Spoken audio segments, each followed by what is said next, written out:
Hi, this is Isabel, and today I'm going to present my passion project. I have not had a peaceful and restful Sunday morning for almost 2 years. However, I never regretted my decision for a single second. Every Sunday morning for me it becomes a routine. Alarms goes off at 6:30 a.m. I wake up, get dressed, grab something to eat, and rush to my 8 a.m. to 12 p.m. shift at Mills Peninsula Hospital located at Birmingham. Since I arrived so early in the morning, I take up the job of delivering daily newspaper to every single department in the hospital, ranging from surgery center on the first floor and pregnancy center the fifth floor. It's always rewarding from my perspective to do this job, since I always receive big warm smiles from all kinds of staff members in the hospital. Having truly witnessed the quick pace of hospital life and the heavy-duty doctors have, it becomes my pleasure to take up the job of making sure that they can still be in touch with the outside world. Then, after delivering the newspaper, I return to my allocated station, nursing station on the third floor.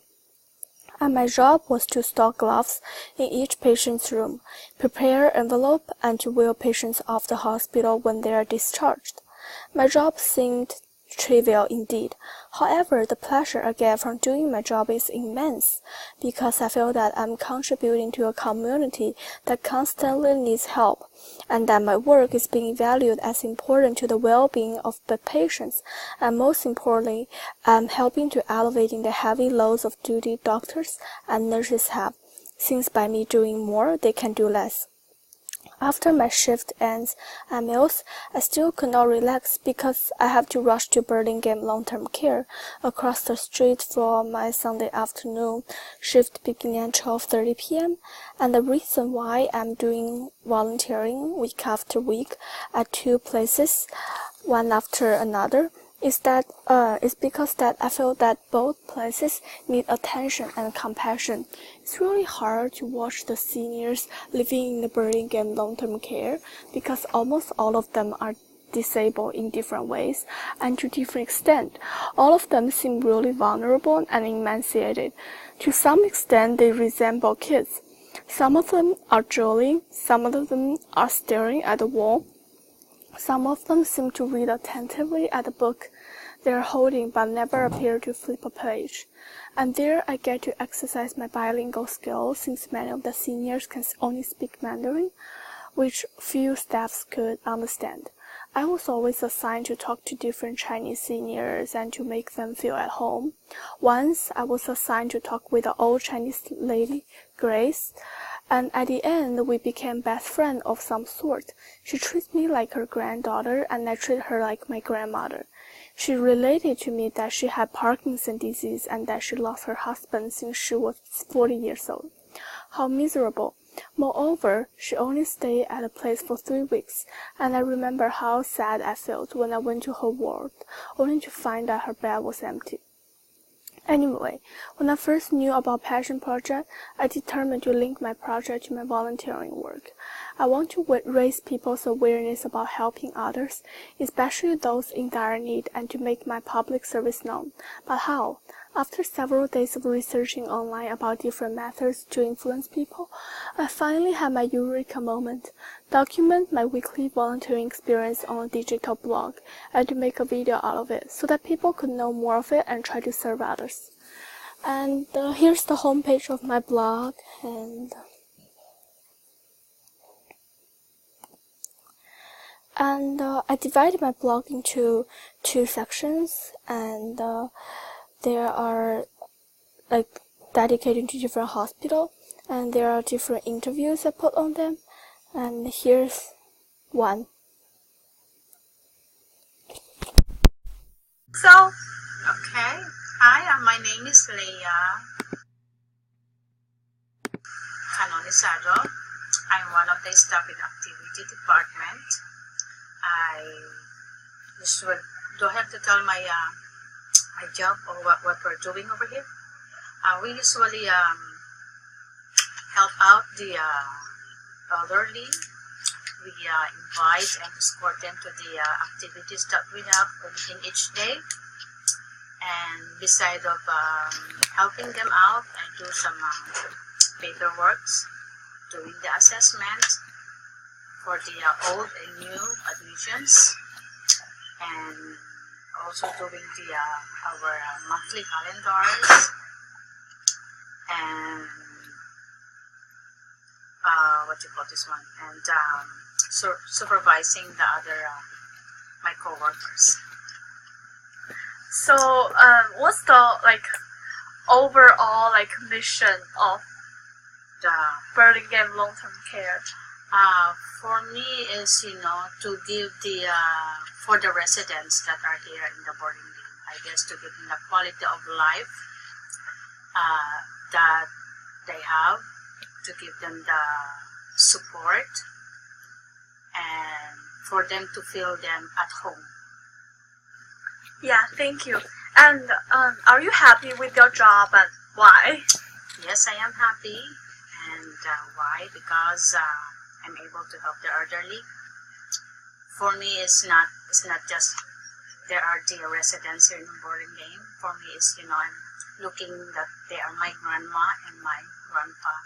So for that, it will be more easier for them to how to help them.